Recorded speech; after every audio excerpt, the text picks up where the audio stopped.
রহস্যময় অ্যামাজন বন। Amazon ring forest বা অ্যামাজন জঙ্গলপ্রীতির বনাঞ্চলই নানান জীববৈচিত্র্য ও ঘনত্বের বিচারেও শীর্ষস্থানের অধিকারী। অর্থাৎ এই বনে প্রতি বর্গমিটারে যে সকল প্রজাতি উদ্ভিদ ও প্রাণী রয়েছে তা আর কোথাও চোখে পড়বে না। প্রায় 4.5 কোটি পুরানো এই জঙ্গলের মাঝখান দিয়ে বয়ে গেছে পৃথিবীর বৃহত্তম নদী।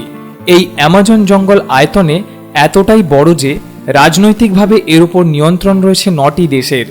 তবে বাণিজ্যিক কারণে নিয়মিত এই বনাঞ্চলে বিস্তীর্ণ এলাকা উজাড় করা হচ্ছে, যার পরিণতিতে বায়ুমণ্ডল থেকে কার্বন ডাই অক্সাইডের পৃথিবী ক্রমশ হ্রাস পাচ্ছে। জলবায়ু পরিবর্তনে বিরূপ প্রবাহের উদ্বেগের মধ্যে বিষয়টা মাথার উপর খাড়া ঘায়ের মতো অবস্থা তৈরি করেছে। বিশ্বের এই বৃহত্তম জঙ্গল নিয়ে আপনাদের বিস্তারিত জানাবো আজকের এই ভিডিওতে। এর সাথে তুলে ধরতে চলেছি আরও অনেক জানা অজানা রোমাঞ্চকর তথ্য ইতিহাসের পাতা থেকে। তো চলুন দেরি না করে শুরু করা যাক। Welcome to Bunch of Fact. Bunch of ফ্যাক্টে আপনাদের সবাইকে স্বাগত। বিজ্ঞানীদের গবেষণা অনুযায়ী বিশ্বের এই বৃহত্তম জঙ্গলটি সৃষ্টি হয়েছিল আনুমানিক 5.5 কোটি বছরের আগে। এর আগে ভূপৃষ্ঠের টেকটনিক প্লেটগুলি চালনের ফলে আফ্রিকা, দক্ষিণ আমেরিকা এই দুটো ভূখণ্ডের মধ্যে দূরত্ব বাড়তে থাকে। দুই মহাদেশের মধ্যে আটলান্টিক মহাসাগরের আয়তনও একই সাথে বৃদ্ধি পায়। একই সময় পৃথিবীর ক্রান্তীয় এলাকায় তাপমাত্রা এবং সেখানে বৃষ্টিপাতের পরিমাণও বেড়ে যায়, যার ফলে অ্যামাজন নদীর অববাহিকা বিশাল এই বনাঞ্চলটির সৃষ্টি হয়। সূচনা থেকে পূর্ণাঙ্গ জঙ্গলে পরিণত হতে অ্যামাজনের সময় লেগেছিল প্রায় 2 কোটি বছর। বাণিজ্যিক কারণে বনাঞ্চল ধ্বংস শুরুর আগে দক্ষিণ আমেরিকার পুরো পূর্ব উপকূল জুড়ে জঙ্গল বিস্তৃত ছিল। আনুষ্ঠানিক হিসাবে অ্যামাজন জঙ্গলের বর্তমান আয়তন প্রায় 55 লক্ষ বর্গ কিলোমিটার বা 21 লক্ষ বর্গ মাইল, প্রায় আয়তনে 40টি বাংলাদেশের সমান। অ্যামাজন জঙ্গলটি যদি এক রাষ্ট্র হতো তবে আয়তনে 9ম বৃহত্তম রাষ্ট্রে স্বীকৃতি অর্জন করত। আগে যেমনটা জানানো হয়েছে, অ্যামাজন সবথেকে বৃহত্তম জঙ্গল। আরও নিখুঁত করে বললে অ্যামাজন জঙ্গল বিশ্বের বৃহত্তম ট্রপিক্যাল রেন ফরেস্ট বা ক্রান্তীয় বর্ষাপ্রবণ বনাঞ্চল। সাধারণত অ্যামাজন জঙ্গলের কথা শুনলে মানুষের কল্পনায় ব্রাজিল দেশটির নামটি ভেসে আসে, কিন্তু অ্যামাজন নদীর অববাহিকা জুড়ে বিস্তারিত অ্যামাজন জঙ্গলের রাজনৈতিক নিয়ন্ত্রণ মূলত 9টি দেশের হাতে রয়েছে। যদিও শতকরা প্রায় 60% বনাঞ্চল নিয়ন্ত্রণ করছে ব্রাজিল। কারণ কি, ব্রাজিলের সীমান্তেই এই জঙ্গলটি এবং তারই বেশিরভাগ এলাকা রয়েছে। এছাড়াও অন্যান্য 8টি দেশের মধ্যে যেমন পেরু নিয়ন্ত্রণে রয়েছে 13%, শতকরা প্রায় 8% নিয়ন্ত্রণ নিয়ে পেলভিয়া আছে 3য় অবস্থানে। শতকরা 7 এবং 6% কিছু বেশি এলাকা নিয়ে নিয়ন্ত্রণে রয়েছে কলম্বিয়া এবং ভেনেজুয়েলা। চতুর্থ এবং পঞ্চম অবস্থানে গায়নার নিয়ন্ত্রণে রয়েছে শতকরা 3%-এরও কিছু বেশি এলাকা। সুরিনিয়ামের শতকরা 2.5% এবং তালিকার 8ম স্থানে রয়েছে ফ্রান্সরায়না এবং ইকুয়েটর। এই দুটো দেশের নিয়ন্ত্রণে রয়েছে 1.4% এবং 1% বনাঞ্চল। বিশ্বের বৃহত্তম ক্রান্তীয় জঙ্গলের বুক চিরে বয়ে চলেছে বিশ্বের এই বৃহত্তম নদী।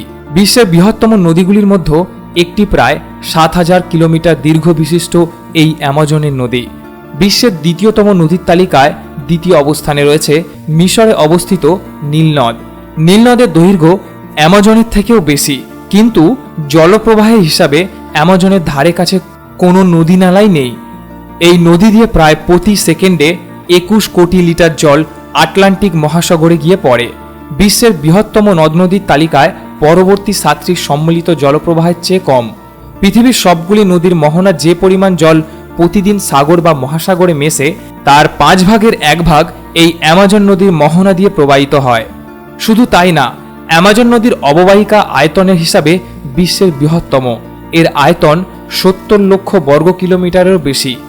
অ্যামাজন নদীর একটি বিস্ময়কর বৈশিষ্ট্য হচ্ছে যে এর উৎপত্তি প্রশান্ত মহাসাগরে কয়েকশো কিলোমিটারের মধ্যে অবস্থিত আন্দিজ পর্বতমালায় রয়েছে, অথচ এটি প্রশান্ত মহাসাগরে মিলিত হবার বদলে প্রায় 7000 কিলোমিটার ঘুরে আটলান্টিক মহাসাগরে মিশেছে। দৈর্ঘ্য এবং খরস্রোতায় অ্যামাজন নদী পুরোটা সাঁতারে এক অনন্য রেকর্ড করেছেন মার্কিন যুক্তরাষ্ট্রের নাগরিক মার্টিন স্টেল। 2007 সালে তিনি অ্যামাজন নদীর উৎপত্তি থেকে শুরু করে মোহনা পর্যন্ত সাঁতারে অতিক্রম করেন। এই লক্ষ্য পূরণের জন্য স্টেলকে টানা 66 দিন 10 ঘন্টা করে অ্যামাজন নদীতে সাঁতার কাটতে হয়েছিল। বিশ্বের বৃহত্তম এই জঙ্গলে বসবাসকারী বিভিন্ন উদ্ভিদ এবং প্রাণী প্রজাতির সংখ্যাও আঁতকে ওঠার মতোই। অ্যামাজন জঙ্গল জীববৈচিত্র্যে ঘনত্বের বিচারে বিশ্বের শীর্ষস্থানের অধিকারী। এখনও পর্যন্ত ঘুরে দেখা সম্ভব হয়নি জীববিজ্ঞানীদের পক্ষে। জঙ্গলে যতটুকু আবিষ্কৃত হয়েছে তার মধ্যে অন্তত 40,000 প্রজাতির উদ্ভিদের সন্ধান পাওয়া গেছে।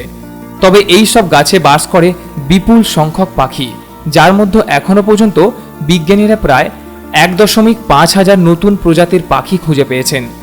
এই সব পাখির মধ্যে স্কারলেট ম্যাকাও পাখিটিকে বলা হয় বিশ্বের অন্যতম সুন্দর পাখিগুলির মধ্যে একটি।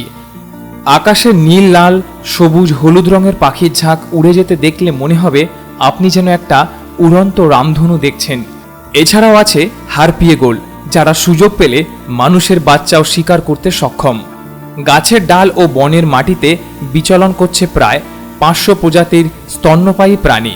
তার মধ্যে বিভিন্ন প্রজাতির বানর আর জাগর বাঘের কথা বিশেষভাবে উল্লেখযোগ্য। প্রাপ্তবয়স্ক জাগর নদীতে নেমে কুমির শিকার করে খায়। জাগরের মধ্য দিয়ে বয়ে চলা অ্যামাজন নদীতে রয়েছে প্রায় 3000 প্রজাতির মাছ এবং এর মধ্যে মাংসাশী পিরহানা মাছও রয়েছে। হলিউড মুভির কল্যাণে বিভীষিকা সৃষ্টিকারী হিসাবে কিংবদন্তির মর্যাদা পেয়েছে পিরহানার মতো এই মাছ। তবে পিরহানা মাছের মতো এতটা কুখ্যাত না হলেও পিরারুকো মাছও বিভীষিকা সৃষ্টিতে কম যায় না। মাংসাশী মাছগুলো সর্বোচ্চ 3 মিটার বা 3 ফুট পর্যন্ত লম্বা হয়। এদের চোয়ালের পাশাপাশি জিভ আর কপালেও ভয়াল দর্শন ধারালো থাকে। অ্যামাজন জঙ্গলে বসবাসকারী উভয়চর প্রাণীদের মধ্যে পয়সন ডাট ফ্রগ উল্লেখযোগ্য। সবুজ, নীল বা টকটকে লাল রঙের এই ব্যাঙ থেকে বিষাক্ত একটি পদার্থ নির্গত হয়। প্রাকৃতিক সেই বিষ সংগ্রহ করে শিকারে ব্যবহার করেন অ্যামাজনে অবস্থিত আদিবাসীরা। টেকটনিক প্লেট চালনের কারণে আফ্রিকা এবং দক্ষিণ আমেরিকা ভূখণ্ড দুটো আলাদা হয়ে গেছে কয়েক কোটি বছর আগে, কিন্তু ওই দুটো মহাদেশের মধ্যে কয়েকটি অনন্য প্রাকৃতিক সম্পর্ক বহাল আছে এখনও।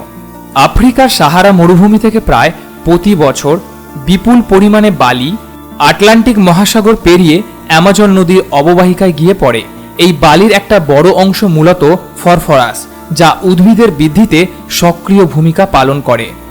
নাসার ক্যালিপসো স্যাটেলাইট ব্যবহার করে ধারণাকৃত চিত্র অনুযায়ী প্রতি বছর ধূলিঝড়ে সাহারা মরুভূমি থেকে প্রায় 18 কোটি 20 লক্ষ টন বালি উড়ে যায়।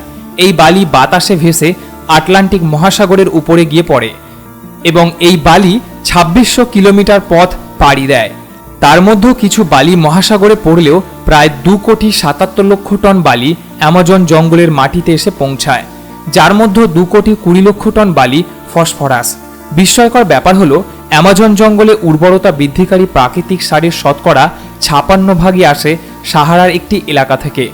প্রত্নতাত্ত্বিকদের হিসাবে অ্যামাজন জঙ্গল সংলগ্ন এলাকায় মানুষের বসতি শুরু হয় এখন থেকে প্রায় 11,500 বছর আগে। এরপরে প্রায় 10,000 বছর উত্তর এবং দক্ষিণ আমেরিকা সম্পর্কে ইউরোপ, এশিয়া এবং আফ্রিকার আদিবাসীদের কোনো ধারণাই ছিল না। এই ঘটনার অবসান ঘটে যখন 15 শতকে ক্রিস্টোবাস কলম্বাস আমেরিকায় পদার্পণ করেন। ওই সময় অ্যামাজন সংলগ্ন এলাকায় প্রায় 50 লক্ষ মানুষ বসবাস করত। তারপর পেনিস উপনিবেশিকদের সাথে আদিবাসীদের নিশ্চিন্ত হবার কাহিনী সবারই জানা। একবিংশ শতকে বিজ্ঞানীরা অ্যামাজন জঙ্গলে কিছু স্থাপনা খুঁজে পান, যেগুলি খ্রিস্টাব্দ 1ম শতকে নির্মিত বলে ধারণা করা হচ্ছে। এখনও অ্যামাজনে প্রত্যেকটি এলাকায় 500-র মতো আদিবাসীরা বসবাস করছে বলে ধারণা করা হচ্ছে। সমাজবিজ্ঞানীদের ভাষণ অনুযায়ী এর মধ্যে অন্তত 50টিরও গোত্রের সদস্যরা এখনও পর্যন্ত কোনো সভ্যতার মুখোমুখি হয়নি। অ্যামাজন জঙ্গলে প্রতি বছর গড়ে 120 ইঞ্চি 10 ফুট বৃষ্টিপাত রেকর্ড করা হয়, তবে কোথাও কোথাও বার্ষিক বৃষ্টিপাতের 400 ইঞ্চি বা 33 ফুট ছাড়িয়ে যেতে পারে। বিস্ময়কর ব্যাপার হলো এমন বৃষ্টিপাতের পরেও অ্যামাজন জঙ্গলে বিদ্যমান প্রায় 4000 কোটি গাছের ডালপালা এতটাই ঘন যে অনেক সময় বৃষ্টির জল মাটি পর্যন্ত পৌঁছাতে প্রায় 10 মিনিটেরও বেশি সময় লেগে যেত। ডালপালার এই ঘনত্বের কারণে অ্যামাজনের মাটিতে শতকরা 1/2-এরও বেশি সূর্যের আলো পৌঁছায় না। বিশ্বের বৃহত্তম এই জঙ্গল বাণিজ্যিক কারণে নির্বিচারে ধ্বংস করা হচ্ছে। 2018 সালে বিজ্ঞানীদের হিসাবে অ্যামাজন জঙ্গল শতকরা 17 ভাগ এলাকায় উজাড় হয়ে গেছে। তাদের আকাঙ্ক্ষা অনুযায়ী শতকরা পরিমাণ 25 ভাগ ছাড়িয়ে গেলেই অ্যামাজন বনাঞ্চল থেকে তৃণভূমিতে পরিণত হবে, যার ফলে ওই জঙ্গলে বর্তমান জীববৈচিত্র্যের একটা বড় অংশ বিলুপ্ত হয়ে যেতে পারে।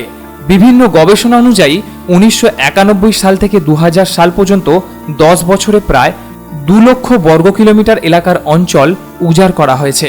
এই জমি সরকারি এবং ব্যক্তিগত পর্যায়ে গবাদি পশুর খামার হিসাবে পরিণত হয়েছে। বাণিজ্যিকভাবে বিষয়টি স্বল্প মেয়াদে বেশি লাভজনক হলেও দীর্ঘমেয়াদে পরিবেশের জন্য ব্যাপক হুমকি হয়ে দাঁড়িয়েছে। কারণ এই প্রকৃতিকে ধ্বংস করার পিছনে একমাত্র আমরা মানুষরাই দায়ী। আপনাদের কি মনে হয় সেটা অবশ্যই কমেন্ট বক্সে জানাবেন। এই যে অ্যামাজনে বনাঞ্চল উজাড় করে সেখানে বাণিজ্যিকভাবে ইউজ করা হচ্ছে, এতে কি কোনো ইকোনমিতে এফেক্ট পড়বে, নাকি এর থেকে বড় এফেক্ট আমাদের পরিবেশের মধ্যে পড়তে পারে? কোনটা আপনার মতামত সেটা অবশ্যই আমাদের এই কমেন্ট বক্সে জানাবেন। চলুন আজকের মতো এইটুকুই, আবার দেখা হচ্ছে অন্য কোনো দিন অন্য কোনো সময়। সবাই ভালো থাকবেন, সুস্থ থাকবেন। তবে ভিডিওটি যদি ভালো লেগে থাকে অবশ্যই লাইক, শেয়ার এবং কমেন্ট করবেন। আর এই ধরনের নিত্য নতুন ভিডিও পেতে আমাদের চ্যানেলটি সাবস্ক্রাইব করে পাশে থাকা বেল আইকনটি প্রেস করবেন।